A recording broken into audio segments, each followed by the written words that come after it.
Bonjour, bienvenue sur ma chaîne slash mon podcast Camille Artinueva. Je suis très heureuse de vous retrouver aujourd'hui. J'avais tout particulièrement hâte de vous filmer cet épisode, ce nouvel épisode de mon podcast, puisqu'il porte sur un gros sujet.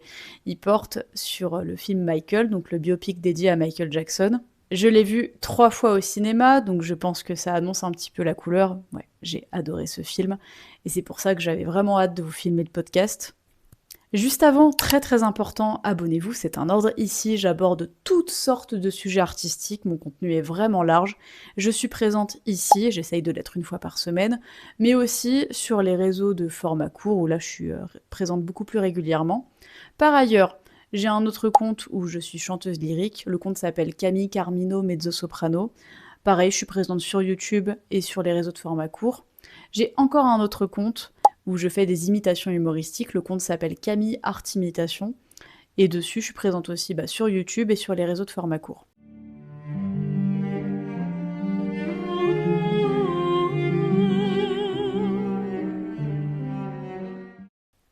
Et enfin, juste avant d'entrer dans le vif du sujet, 2-3 avertissements.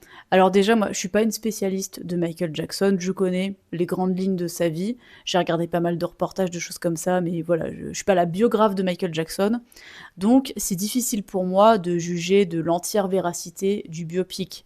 C'est-à-dire qu'il y a peut-être des choses qui sont carrément fausses dans le biopic et je ne le sais pas. Donc merci de ne pas m'attaquer sur ça. Et la deuxième chose, bon, ça fait une bonne transition. Michael Jackson, c'est un gros sujet, de par sa célébrité mondiale, les gens peuvent très vite s'emporter.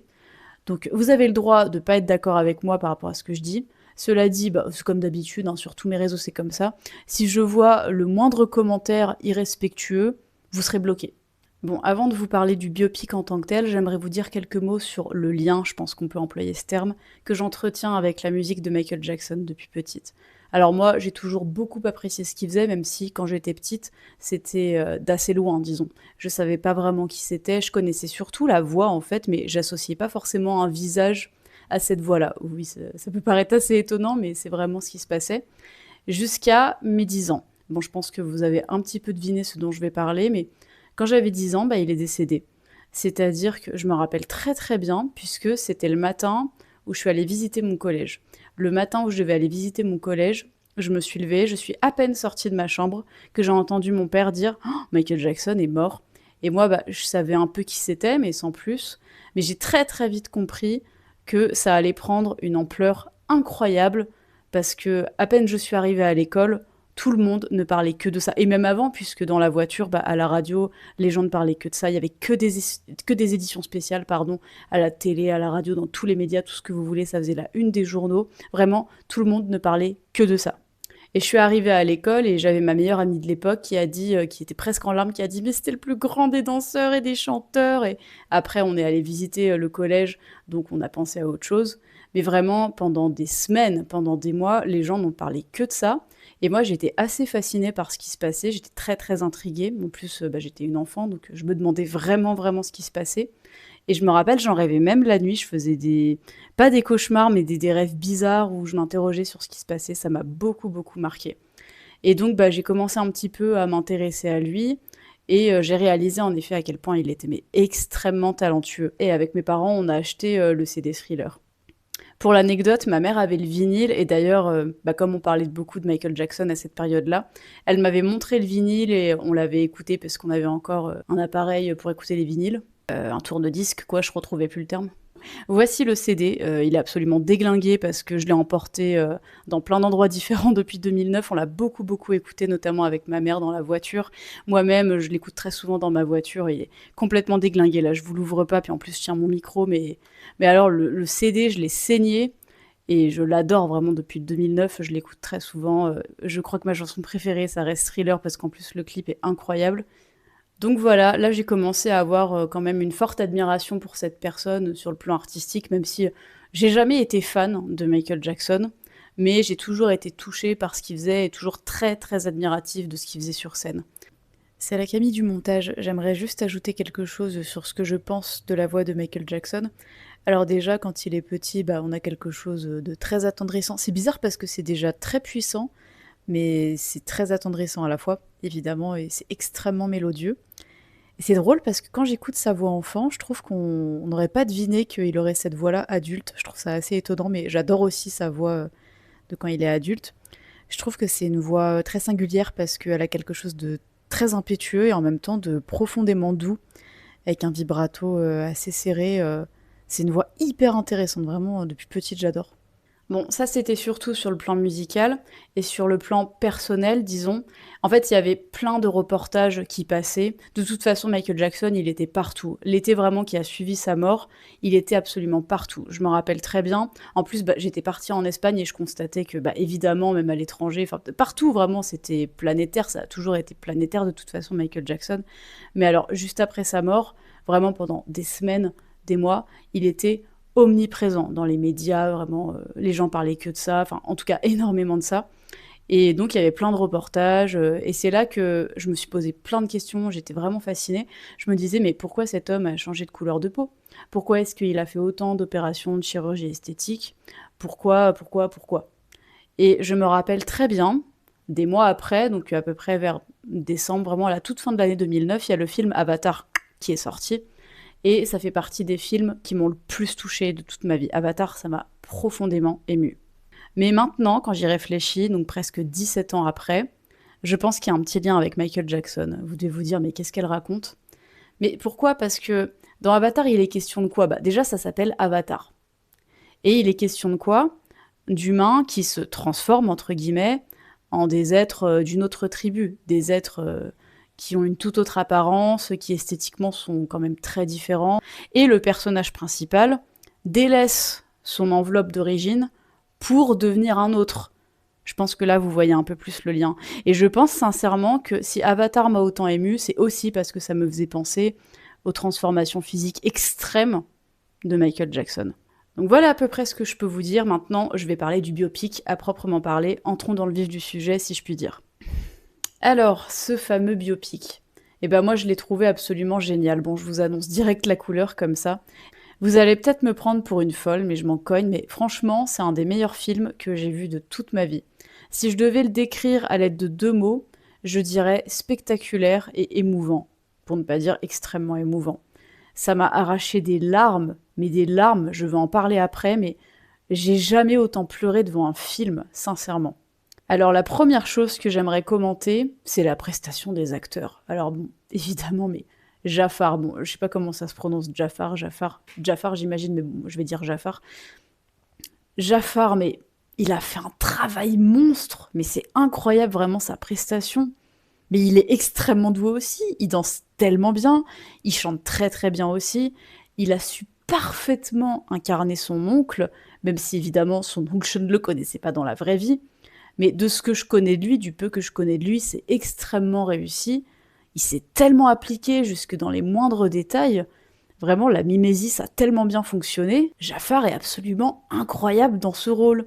Vraiment, en plus Michael Jackson, inutile de dire que c'est extrêmement ambitieux à incarner. Mais il s'en est tellement bien sorti, franchement, il a tout mon respect. Il y a une autre personne aussi dont j'ai adoré le jeu, bah, c'est le petit garçon qui joue Michael Jackson. Je suis désolée, j'ai oublié son nom, je vous le mettrai à l'écran pour ceux qui regardent la vidéo. Mais il chante très très bien, il joue vraiment bien aussi, je trouve qu'il a beaucoup de nuances dans son jeu. Et puis, alors, oh là là, mais dès la première scène, ce petit garçon, quand on voit ses grands yeux, là, comme ça, à travers la vitre, mais il est tellement attendrissant. Non, il était top aussi. Et en plus, c'est quand même une grosse partie du film, donc génial, vraiment génial. Pour cette partie-là, là que je suis en train de commenter, enfin pour cet aspect-là, finalement, j'ai pas énormément de choses à dire parce que j'ai trouvé de toute façon que tous les acteurs étaient top. Finalement, tous, ils étaient top, mais tout particulièrement Jafar et le petit garçon, c'était incroyable. It was amazing. En écho à l'adjectif émouvant que j'ai employé, je vais vous dire quelles scènes précisément m'ont fait pleurer. Bon, je vais un peu... J'allais dire spoiler, mais c'est pas vraiment du spoil, vu que c'est un biopic, il suffit de lire la biographie, on peut deviner un petit peu ce qui va se passer. Cela dit, bah, on ne sait pas par définition comment ça va être représenté à l'écran, et dans ce sens-là, c'est du spoil. Mais je vais vous dire donc les scènes qui m'ont infiniment émue, et pourquoi elles m'ont émue à ce point. Bon déjà, première scène, ça paraît assez évident, mais c'est la scène où son père le bat, je sais même pas comment on peut appeler ça un père, tellement il est horrible ce type. Ça, bon, de toute façon, moi, il y a 2 choses qui me font tourner les yeux de l'écran, c'est la violence, notamment sur les enfants, et le feu! Pardon, je ris jaune, mais je vais en parler juste après, puisque bah, il y a une scène avec du feu. Pour ceux qui ont vu le film ou qui connaissent un petit peu Michael Jackson, vous savez tout de suite de quoi je parle. Mais voilà, je savais que ça allait être compliqué pour moi de regarder ça de ce point de vue-là, même si personnellement, et Dieu merci, je n'ai rien en commun avec ça, j'ai jamais vécu d'accident en lien avec du feu et j'ai pas du tout été une enfant battue, mais ça m'émeut infiniment à chaque fois de voir ça.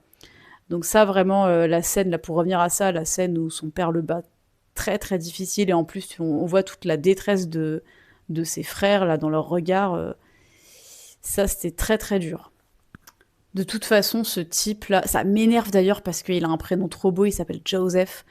En anglais, en plus, c'est super beau. J'adore ce prénom, moi. Ça m'énerve qu'il a un prénom aussi beau alors que c'est un connard comme pas possible.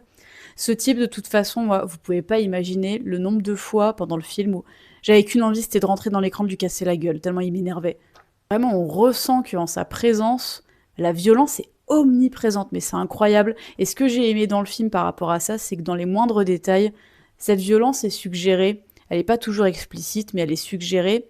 Et c'est très bien ficelé, parce que par exemple, au tout début du film, je me rappelle bien qu'il est en train de faire répéter ses garçons, comme d'habitude. Et sa femme lui apporte un mug, et il dit même pas merci, juste il prend le mug comme ça, il l'arrache, l'air de dire t'es mon esclave. Et pareil, à un moment, donc ça c'est bien plus tard dans le film, il rentre dans une pièce et il y a sa fille, Latoya, avec sa femme, il fait Latoya, dégage comme ça. Il est tellement ignoble. Et en plus, non seulement il est violent physiquement, verbalement, mais il est tellement vicieux et c'est tellement bien montré dans le film, je trouve. Ne serait-ce qu'à travers son regard. D'ailleurs, cet acteur-là, lui aussi, hein, il a fait un boulot énorme. Et en plus, j'ai vu des photos de lui en dehors du film. Il ressemble pas du tout à ce qu'il est dans le film. Ça a été extrêmement bien fait. Et je trouve que l'humiliation est vraiment très bien représentée. Parce que par exemple, il y a une scène où il fait venir ses garçons, sa femme et Michael. Et ils sont tous assis dans le bureau du père. Et Michael entre, et le fait qu'il soit presque encerclé comme ça, avec le daron qui l'applaudit, qui fait Ah, voici la superstar comme ça, mais ça m'a donné des frissons, mais laissez tomber. Et d'ailleurs, en réponse à cette violence, une des scènes que je préfère, c'est un moment où Joe, là, il est dans son bureau, et il reçoit un fax qui lui dit Michael Jackson met fin à vos services, ou je sais plus comment c'est tourné, mais en gros, vous ne serez plus le manager de Michael Jackson. Et c'est presque drôle parce que le mec, là, il a toujours son regard hyper vicieux, son sourire de diable, là. Il prend le fax, et je pense qu'il s'attend à lire une bonne nouvelle du style vous allez encore vous faire plein de pognon. Et non, il lit ça. Et vraiment, la réaction du gars, mais ouais, c'est presque drôle parce que vraiment, mais bam, dans ta gueule, quoi. Joe, il reçoit ce truc. Et en plus, bon, c'est l'époque où il y avait encore des fax. Donc il n'y a pas un bruit dans la pièce, il y a juste le son de la feuille qui sort. C'est jouissif, je vous jure. Bon, ensuite, une autre scène qui m'a profondément émue, bah, c'est évidemment le tournage de la pub Pepsi, là. Oh là là là là, ça, j'ai vraiment eu du mal à regarder la scène. Parce qu'en plus, il y a une alternance entre, comment dire, du ralenti, de la rapidité, de l'agitation. Ça fait vraiment, ça met très très mal à l'aise, c'est poignant comme scène. Déjà, au tout début, juste avant qu'il y ait l'accident, en fait, Michael est derrière des espèces de barrières, et on est de son point de vue, c'est-à-dire que, comment dire, on le voit de dos derrière les barrières, donc c'est un peu comme si on se sentait déjà un peu enclavé avec lui. Et après, il y a la flamèche qui touche ses cheveux au ralenti, et on voit que il continue à danser au début, et ça c'est hyper touchant parce qu'il danse avec toute son énergie, vraiment toute sa grâce, et d'un coup il continue à s'agiter, mais pour de toute autre raison, parce qu'il essaye tant bien que mal de se débarrasser des flammes, et en plus le mal a été d'autant plus vicieux que apparemment quand on a un accident de ce type, plus on bouge, plus ça augmente les flammes, quoi. Donc c'est vraiment un énorme cercle vicieux. Et là, on le voit s'agiter. C'est tellement touchant, je trouve, de voir le passage entre le moment où il danse, où il est vraiment tellement présent, tellement plein, entre guillemets, dans son art. Et d'un coup, voilà, il s'agite parce qu'il souffre le martyre. Et on voit les gens, évidemment, s'agiter tout autour. Et puis après, retour au ralenti, où on le voit vraiment pleurer, souffrir. Et après, on le voit dans l'ambulance avec toute la foule autour. Et on voit qu'il a du mal à respirer, qu'il pleure, mais Oh, on est tellement mal pour lui, quoi. Petit bonhomme, ça fait trop mal de le voir comme ça. Ça m'a trop fait penser à 12 février. Je sais pas si vous connaissez cette influenceuse. Bon, maintenant, elle s'appelle Julie Bourges. Elle a repris son vrai nom, je crois, mais avant, elle s'appelait 12 février. Parce que le 12 février 2013, elle a eu un accident où elle a pris feu. Elle a littéralement pris feu. Ça m'a trop fait penser à ça. Et par rapport au film, si je reviens à ça, aussi, ce qui m'a beaucoup ému, c'est après, quand il est à l'hôpital. Et sa mère est à son chevet. Elle lui dit Je suis désolée, j'ai pas su te protéger. Et après, on voit que tous les deux, ils pleurent, mais ils retiennent un peu leurs larmes sans se regarder. Ça, c'est... Ouh, ça, c'était très dur. Et de toute façon, toutes les scènes là dont je parle, rien que d'y repenser, j'ai envie de pleurer. Sincèrement, des fois, je me surprends chez moi où j'y repense et j'ai une larme là qui coule. Ça peut paraître excessif, mais c'est vrai. Et en plus, elle a raison, quoi. Catherine, elle a totalement raison. Parce que, certes, d'après ce qu'on voit à l'écran, c'est une mère très aimante. Mais il n'empêche elle est jamais intervenue. Elle a jamais empêché son mari de faire quoi que ce soit. Dans un sens, elle pouvait pas faire grand-chose parce que elle dépend entièrement de son mari, notamment financièrement, et elle pouvait pas s'enfuir avec ses enfants, j'imagine. Enfin, c'est même certain. Et en même temps, oui, elle a rien fait de fait. Rien du tout. De manière générale, ce que je trouve très émouvant dans ce film, c'est qu'il y a plein de scènes où on le voit qui retient ses larmes. Il pleure jamais vraiment réellement, sauf quand il est petit, là au tout début. Mais après, on le voit qui retient ses larmes et le fait de voir comme ça retenir son émotion, c'est très dur aussi. Dernière scène qui m'a beaucoup beaucoup émue, et celle-là, c'est parce que pour le coup, elle me fait penser à des choses personnelles. C'est quand sa maman, là il est encore petit, sa maman lui dit You have a very special light. Alors ça, c'est... Ouh là là. Et après, elle lui dit un truc du style ne laisse jamais personne en douter, surtout pas toi. Oui, je crois que c'est ça qu'elle lui dit. Ça m'a beaucoup émue parce que j'ai une personne dans mon entourage qui est ma mère de cœur, comme je l'appelle, donc c'est pas ma mère biologique, mais c'est ma mère de cœur, qui a toujours cru en mes capacités musicales, notamment par rapport au chant lyrique, et qui m'a toujours dit essaye vraiment de construire une carrière là-dedans, j'ai confiance en ton talent, je sais que tu as beaucoup de talent. Et du coup, ça m'a trop fait penser à ça. C'est très très émouvant. De toute façon, de manière générale, ce qui m'a beaucoup aussi touchée dans ce film, et moi, une des choses qui me touche le plus au monde, sincèrement, c'est l'amour entre des parents et des enfants. Bon, là, c'est pas le cas avec le père Jackson, mais la maman est très aimante. Et toutes les scènes vraiment où il est proche de sa mère, où il regarde des films, où ils se font des câlins, où juste ils se tiennent la main, où... Waouh. Alors, il y a un autre aspect que j'aimerais vraiment aborder, celui-là, il va être extrêmement large, c'est à propos de l'esthétique. Ce que j'entends ici par esthétique, c'est aussi bien les décors, les costumes, la façon de filmer, tout, tout, tout, tout, tout, tout, tout. Donc ça va être très très large, accrochez-vous. Alors juste avant, mais cela dit, ça fait un peu partie de l'esthétique, j'ai regardé volontairement le film en VO, sous-titré en français. Et d'ailleurs, moi, je sais pas vous, je veux pas faire ma puriste un peu chiante là, mais plus le temps passe, plus j'ai du mal à regarder des films d'origine étrangère doublés en français. Sans rien enlever au métier de doubleur, hein, évidemment, c'est essentiel. Oh, mais j'ai vraiment du mal. Et ça, j'en ai parlé sur TikTok, sur mes réseaux de format court, mais l'anglais, depuis toujours, c'est une langue que j'adore. Et là, j'ai encore plus savouré vraiment tout le long du film. J'ai adoré vraiment regarder ce film en anglais. Alors, ceci étant dit, première chose que j'aimerais commenter, c'est les vêtements. Mais c'est tellement beau, ils sont tellement beaux les vêtements tout au long du film. Mais vraiment, déjà au tout début, moi j'adore les tenues des frères, notamment quand ils sont sur scène, là, quand c'est les Jackson 5. J'adore à un moment, je me rappelle très bien, c'est un moment où petit Michael est en studio. Enfin, il est en train d'enregistrer I Want to Back, je crois. Et il y a l'un de ses frères qui est hyper bien habillé, il est en bleu un peu jean, avec une casquette en jean assortie. Ouais, c'est tellement beau. Je suis très fan évidemment de toutes les tenues de Michael. Alors évidemment, il y a toutes les tenues qu'on connaît, qui portaient dans la vraie vie, notamment sur scène, mais il y a aussi des tenues un peu plus basiques. Je me rappelle très bien qu'à un moment, il regarde un film sur le canapé avec sa mère et il a une chemise blanche, pantalon noir, hyper classe, ça lui va très bien. Il y a un moment où il va s'acheter, il va dans un magasin de jouets, il a une chemise bleue, mais elle est trop belle, mais elle est tellement vive, j'adore.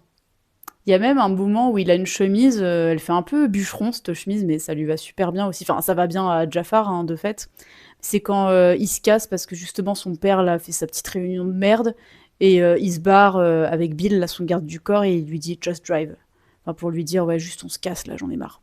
J'adore évidemment ses tenues de scène, que ce soit quand il est au sein des Jackson 5 depuis tout petit ou quand il est tout seul. Et autre chose que j'ai remarqué qu'a Jafar, oui maintenant je dis Jafar, je dis plus Jafar comme au début de la vidéo, c'est que il a un petit peu de crayon noir mais très légèrement sous l'œil. Oh, c'est tellement beau, c'est tellement classe. Autre chose que j'ai adoré, bah, c'est les décors. C'est tellement réussi, mais vraiment tout le long, j'ai adoré les décors. C'est très très agréable à regarder. Vraiment, à chaque fois, il y a des couleurs vives, ou en tout cas des couleurs qui sont très percutantes. Et en plus, bah, on voit vraiment que ça évolue, que c'est pas la même décoration au fil des années 60, 70 et 80, puisque c'est les 3 décennies qui sont abordées dans le film. Je sais pas comment dire, ouais, c'est extrêmement agréable à regarder. Et en plus, bah, pour ce qui est des moments où on voit qu'ils sont en train de filmer soit des clips, des concerts, des choses comme ça, on voit le matériel aussi qui évolue. D'ailleurs, je me souviens qu'à un moment, bah, quand les Jackson 5 sont en train d'enregistrer un clip ou je ne sais quoi, bah, on voit aussi le matériel qui est en train de filmer. D'ailleurs, il y a plein de mises en abîme dans le film et elles sont très réussies, très intéressantes. Et on voit que c'est du vieux matériel, ça fait trop bizarre. Et il y a une autre scène, notamment, bah, c'est petit Michael encore qui enregistre en studio. Et on voit là aussi toute l'évolution du matériel, des maquettes, des choses comme ça, je sais plus comment on appelle ça exactement. Et d'ailleurs, c'est tellement mignon parce qu'on le voit dans le studio, et il est tout petit, tout seul dans ce grand studio, ça fait trop bizarre. Autre chose que j'ai adoré sur le plan esthétique, c'est vraiment la variation des points de vue. Ça, c'est hyper intéressant parce que, bah, alors il y a des scènes vraiment où on est tellement, tellement dans la psychologie des personnages, notamment bah, dans la tête de Michael, de fait, que on est presque, je sais pas comment dire, il y a des gros plans sur les yeux, mais enfin même pas sur les yeux, juste sur un œil, où on s'approche vraiment, vraiment très très près de l'œil, ou des fois carrément j'ai eu l'impression qu'on était presque derrière l'œil aussi, comme si on imaginait qu'on était derrière l'œil de Michael et qu'on scrute tout. Donc ça c'est vraiment très bien pensé, ça fait presque penser oui à un roman psychologique. Par rapport justement à quand il enregistre en studio, quand il est petit, et on voit ça aussi après, hein, mais bah on a des variations de point de vue au niveau du son, c'est-à-dire qu'à certains moments, on entend juste ce qui se passe dans son casque, on entend juste lui qui chante, bah, ça ressort du coup a cappella dans le studio, on entend ce qui se passe derrière la vitre, donc de l'autre côté. C'est hyper intéressant, ça montre tous les points de vue. Et après, quand il est plus grand et qu'il enregistre sa chanson Don't Stop to Get Enough, je crois que c'est ça le titre de la chanson, ah là, il y a, je trouve, la meilleure transition du film. Je parlais vraiment de... J'évoquais le terme spectaculaire, mais là, je trouve qu'il y a la meilleure transition du film. Parce que, bah, on voit... Donc là, il y a plusieurs images qui sont alternées, où on le voit enregistrer en studio, on voit qu'il va rendre visite à des enfants dans des hôpitaux, etc., etc. Et cetera. Et il y a un moment où il y a une grosse transition qui se fait. C'est un passage où il y a... c'est un peu plus instrumental, il y a de la guitare électrique. Si vous connaissez la chanson, je pense que vous verrez de quoi je parle. Et d'un coup, on le voit en train de tourner le clip de cette chanson, en train de danser hyper bien, encore une fois. Ça m'a donné des frissons, parce qu'en plus, au cinéma, bah, les basses sont hyper fortes, le son est d'autant plus percutant. Ça, c'était vraiment... ça m'a donné des frissons, j'ai adoré ce passage-là. Et à propos des variations de point de vue, une dernière chose, ça c'est tout bête, mais ça m'a beaucoup touché, ça m'a donné presque un gros frisson, là aussi. C'est bien plus tard, il est avec les Jackson 5, mais il chante la chanson Human Nature, et il y a une fille dans le public, il y a un énorme ralenti sur elle, et on la voit fermer les yeux tellement elle savoure le moment. Et en plus, son visage, il est un peu bleu à cause des spots, et oh, c'était pareil, ça m'a donné un frisson. J'ai aussi beaucoup, beaucoup aimé les plans sur les paysages. Il y a eu 2, 3 plans où on voit, je crois, Los Angeles ou Las Vegas, où les deux, en pleine nuit, on voit que tout est éclairé. C'est simple, mais c'était vraiment agréable à regarder. Aussi, ce que j'ai beaucoup apprécié, bah, c'est justement un moment où Michael se barre avec son garde du corps parce qu'il en peut plus de l'autre, là. Et on voit donc le plan est vu du ciel et on voit la voiture qui serpente. Alors moi, j'ai jamais été spécialement attirée par les États-Unis, bon, c'est très personnel, mais il y a quand même de très très beaux paysages. Et là, on voit bah, des paysages vraiment pleine nature, comme ça, on voit la voiture qui serpente au milieu de ça. Et à un moment, il s'arrête et on voit qu'il y a les lettres de Hollywood qui sont un peu dans le brouillard, et ça, j'ai trouvé que c'était très très beau. Ah, et juste parenthèse, pardon, je reviens aux fringues. Un des vêtements que j'ai préféré, c'est un moment, c'est Latoya, donc sa sœur, qui arrive avec une chemise de nuit. Mais elle est belle, cette chemise de nuit, je rêve d'avoir la même.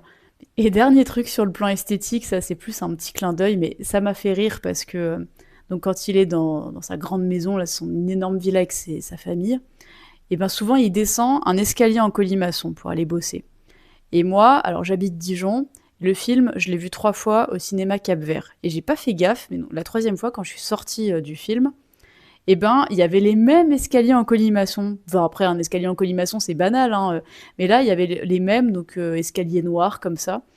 Et il y avait des gens qui sortaient du film en même temps que moi, et on a regardé l'escalier, on a rigolé, on s'est dit mais c'est le même escalier que dans le film, c'est trop marrant. D'autres choses encore que je peux ajouter, c'est à propos des mises en abîme, donc le fait que par exemple, on voit comment les clips sont tournés, ou on voit Michael en train de regarder la télé, ça j'ai adoré, c'est tout bête, mais il n'empêche que, comment dire, c'est très efficace. Mais ouais, c'est tout bête, mais c'est un moyen très efficace de nous faire rentrer dans la tête des personnages, et puis bah, dans l'univers du film, tout bêtement. Et déjà, bah, moi, ce que j'apprécie beaucoup, ouais, c'est les scènes où il regarde la télé. Soit il se regarde lui à la télé pour voir ses prestations, ou alors c'est sa famille, ou alors bah, simplement il regarde ça dans son temps libre, il regarde des films, et on voit à quel point, on comprend en fait quel est son univers artistique, dans quoi il a grandi. Et ça, c'est hyper intéressant aussi pour comprendre quelles sont ses inspirations. Et moi, j'aime beaucoup notamment la scène où il regarde Singing in the Rain. En plus, souvent, enfin, je crois même qu'à chaque fois, il regarde la télé avec sa mère. Et d'ailleurs, on voit aussi que la télé se modernise petit à petit en fonction de la décennie.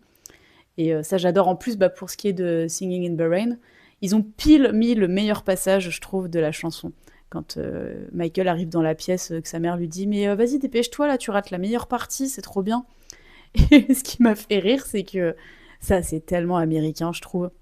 À chaque fois, ils ont des énormes trucs de popcorn, ou alors ils mangent de la glace, mais ils sortent des énormes pots de glace.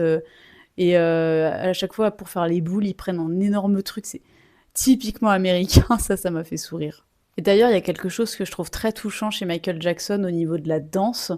C'est que bah, déjà, moi, une des choses qui m'a toujours fascinée chez lui, c'est son don pour la danse. Mais c'était mais, tellement un danseur incroyable. Et je trouve qu'il a un côté très Billy Elliot, en fait, parce que ça peut paraître un peu bateau ce que je vais dire, mais c'est comme si tout ce qu'il a reçu d'horrible, il le transformait en un art tellement raffiné, tellement bien conduit. Et lui, bah, notamment à travers la danse, je trouve il exprime ça, ouais, une espèce de Billy Elliot où il transforme toute la mauvaise énergie, tout ce qu'il peut recevoir d'affreux en une danse incroyable. Mais donc pour revenir à ce qu'il regarde à la télé et à ses mises en abîme, moi aussi ce qui m'a plu, c'est qu'on comprend aussi ouais, à quel point l'univers enfantin est très très présent et de façon bah, très étonnante, hein, on va pas se mentir. D'ailleurs, il me rappelle deux personnages historiques. Premièrement, il me rappelle un roi qui s'appelle, alors je crois que c'est Louis II de Bavière. C'est un roi qui était passionné par l'univers des contes de fées. Et ce roi allemand faisait construire plein de châteaux enfin, qui rappelaient les contes de fées, mais vraiment des châteaux qui ressemblaient énormément aux châteaux des contes de fées, aux châteaux pardon, des contes de fées tels qu'on les représente dans les livres. Donc comme ça, il a fait le château, je sais pas moi, de la Belle au bois dormant, au sein de la Bavière. Et Michael Jackson aussi, il me rappelle Mozart, parce que Mozart, comme il était perçu comme un enfant prodige, il n'a pas eu d'enfance. Il a passé l'équivalent de 5 ans dans une calèche, sachant qu'il est mort à 35 ans, donc ça fait quand même beaucoup. Et apparemment, à l'âge adulte, dès qu'il avait du temps libre, il aimait beaucoup, beaucoup s'amuser, être vraiment un gamin, vraiment un petit garçon, quoi. Donc ça m'évoque beaucoup ça. Mais donc ouais, on comprend à quel point le monde de l'enfance, les jeux, c'est omniprésent dans la tête de Michael Jackson. Et d'ailleurs, il y a une scène où il a un t-shirt Mickey. Un détail aussi que j'ai beaucoup apprécié, c'est un soir justement après avoir regardé la télé avec sa mère, bah, il murmure, il chantonne vaguement la chanson Smile. Et d'ailleurs, bah, il l'a merveilleusement interprétée par la suite. Et quelque chose que je trouve très touchant, c'est qu'en fait, il monte l'escalier en éteignant les lumières. Et on voit une photo de lui quand il était petit, où vraiment il a l'air malheureux comme je sais pas quoi. Et lui, il chante la chanson Smile. Vous voyez le contraste, je trouve ça vraiment astucieux. Et après, bah, évidemment, sur qui il tombe son père. Son père qui l'attend dans sa chambre pour encore le faire chier là. Bah, plus globalement, donc si je reviens à l'esthétique de manière générale, en fait, moi j'ai eu l'impression d'assister vraiment à un énorme concert, mais c'est pour ça spectaculaire, c'est tellement le mot, enfin, c'était tellement intéressant que ce soit vraiment les images qui montrent les concerts, les tournages de clips, et évidemment, le tournage du clip Thriller. Alors ça, j'ai vu que quand il commençait à aborder ça, je me suis dit, ouh là ça va être, je pense, une des meilleures scènes du film. Je sais pas, c'est tellement intéressant quand il montre comment il tourne le clip et tout. Là, la mise en abîme est, pareil, est hyper intéressante. On voit qu'il y a énormément de gens sur le tournage de ce clip et je pense qu'on se représente souvent assez difficilement comment on tourne un clip. Et là, on voit tous les rouages et tout, tout l'envers du décor, quoi. C'est vraiment passionnant. Et puis le fait de voir toute la chorégraphie, de voir comment c'est articulé, sans mauvais jeu de mots, Ça, ouais, ça m'a beaucoup, beaucoup intéressée et pareil, ça m'a donné des frissons tellement c'est réussi. Je suis désolée, je fais encore une parenthèse sur les vêtements, mais j'ai oublié de dire un truc. La chemise là que j'ai choisi de porter, j'ai essayé vaguement, vraiment vaguement de me cosplayer parce qu'en général, quand je fais des vidéos sur des artistes, j'aime bien un petit peu m'assortir à eux. De même que la dernière fois, ma dernière vidéo qui était sur Amy Winehouse, que j'adore, je m'étais habillée un peu dans des tons, enfin dans des vêtements un peu années 60 selon moi. Donc là, j'ai mis cette chemise parce que il y a une scène au début du film quand il est avec les Jackson 5, enfin quand ils forment les Jackson 5 qui sont encore très jeunes, où ils sont habillés avec des chemises un peu de cette couleur et les vêtements sont super beaux. Autre chose que j'ai envie de commenter au niveau de l'esthétique, c'est l'intro du film. Non mais on en parle. Le film avait même pas commencé que je me suis dit ouh là là, je sens que ça va être un excellent moment. Et en plus le film, pour l'anecdote, je voulais pas spécialement aller le voir, j'ai beaucoup laissé traîner ça parce que j'avais pas forcément entendu des critiques positives dessus. Et puis moi les biopics, je suis toujours un petit peu méfiante, même si je trouve qu'il y en a qui sont très réussis. Mais alors dès que j'ai vu l'intro, oh là là, en fait l'intro, donc au début, vous savez, avant de regarder un film, il y a toujours comment dire, le logo des boîtes avec lesquelles le film a été créé. Et là, forcément, ils ont fait des clins d'œil, des clins d'œil à Michael Jackson. Et on entend le ah, le hi hi, des choses comme ça, mais oh là là, c'est trop bien fait. Et enfin, dernière chose que j'ai envie de dire sur l'esthétique, c'est à propos de la chanson Bad. Donc ça, c'est à la toute fin du film. Hein. Forcément, ça s'arrête en 88. C'est la première partie là, du biopic. Ça s'arrête en 88 et ça se finit avec Bad. Et déjà, ce qui est trop bien, c'est que la boucle est bouclée dans le sens où au tout début du film, ça commence par ça, où on voit Michael de dos qui s'apprête à rentrer sur scène pour chanter Bad. Et après, il y a un ralenti. En fait, on le voit sauter juste avant d'aller sur scène. Il y a un ralenti, puis on se plonge en 1966, oui, c'est ça. Et là, on fait un énorme flashback et on reprend à partir de l'enfance. Mais donc, à la toute fin du film, on le voit interpréter Bad, donc comme ça, on revient à ce qu'il y avait au départ, et ça, j'ai trouvé que c'était une bonne boucle, quoi. Et puis en plus, quand il chante Bad, c'est juste après qu'il ait envoyé chier son père une bonne fois pour toutes, que ça y est, il décide vraiment de se lancer dans sa carrière solo. Et donc, déjà, il chante une chanson qui s'appelle Bad. Il a un look comment dire, beaucoup plus agressif avec des chaînes et tout, donc ça c'est d'autant plus fort esthétiquement. Bon, évidemment c'est inspiré de la télé-réalité, j'allais dire n'importe quoi. C'est inspiré de la réalité, donc le film n'a rien inventé, mais quand même la façon dont c'est montré, ça met vraiment ça en évidence. Et puis je trouve que ça fait un beau clin d'œil avec le fax, ce dont je parlais tout à l'heure, là où vraiment... Tiens Joseph. Bon écoutez, voilà ce que j'avais à dire, voilà pourquoi j'ai autant apprécié ce film, j'ai quand même beaucoup parlé. Si jamais j'ai encore des petites choses à ajouter auxquelles là j'avais pas pensé, j'en parlerai mais dans des vidéos de format court, donc sur mes réseaux de format court, parce que là la vidéo est assez longue. Cela dit, il y a des petites choses que j'ai pas trop appréciées, des bémols. Alors déjà, pour ce qui est des passages où il y a des stades, des grandes salles de concert qui sont filmées, où il y a des espèces de travelling dans le ciel, ça j'ai pas apprécié parce que c'est des images de synthèse, quoi. Je sais pas comment expliquer ça, mais c'est artificiel et ça fait assez dégueulasse. Je sais pas s'ils ont fait ça avec de l'IA ou autre, mais ça, j'ai trouvé que c'était assez dégueulasse. Autre chose que j'ai pas aimé, c'est l'intégration des animaux dans le film. Où, pareil, c'est des trucs de synthèse, c'est pas des vrais animaux. Et bon, après, je sais que voilà, l'intégration des animaux sur le plan éthique, c'est très délicat. Mais en tout cas, ça rendait pas trop mal, mais ça se voyait que c'était des artifices, donc ça c'était pas terrible, notamment avec le singe, là, avec Bubbles. Et autre chose, alors ça c'est pas forcément un reproche, mais je suis consciente que dans le film, par exemple, il manque des frères et sœurs, enfin il manque Janet, sa petite sœur dont il était très proche apparemment, mais je crois que Janet n'a pas voulu, entre guillemets, apparaître dans le film, ou en tout cas qu'elle a pas voulu être jouée. Et puis il y a quand même des choses importantes, des épisodes importants de sa vie qui sont pas montrés. Ça, j'en suis consciente aussi. Mais bon, j'ai envie de dire... déjà là, ça faisait quand même 2 heures, le truc. Et c'est que ça s'arrête en 88. Donc, c'est toujours compliqué de tout montrer quand on fait un biopic. Et d'ailleurs, je parlais de Mozart tout à l'heure. Mais moi, le film Amadeus est un film que j'adore. Et je peux vous dire qu'il y a des choses très importantes dans la vie de Mozart qui ne sont pas montrées.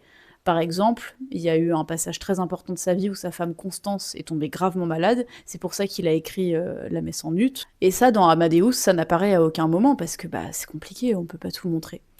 Voilà ce que j'avais à dire. Bon, je vais m'arrêter là. En tout cas, encore une fois, n'hésitez pas à vous abonner, très très important. N'hésitez pas à liker, commenter, partager, bon, toujours dans la bienveillance et le respect, encore une fois, sinon ça jarte. Voilà, abonnez-vous également à mes autres réseaux sociaux qui sont très importants pour moi. Et à ce propos, j'ai un autre réseau que je n'ai pas évoqué, sinon mon intro aurait duré 4000 ans, déjà qu'elle était assez longue. Et donc j'ai un réseau qui n'a rien à voir avec toute ma patte artistique.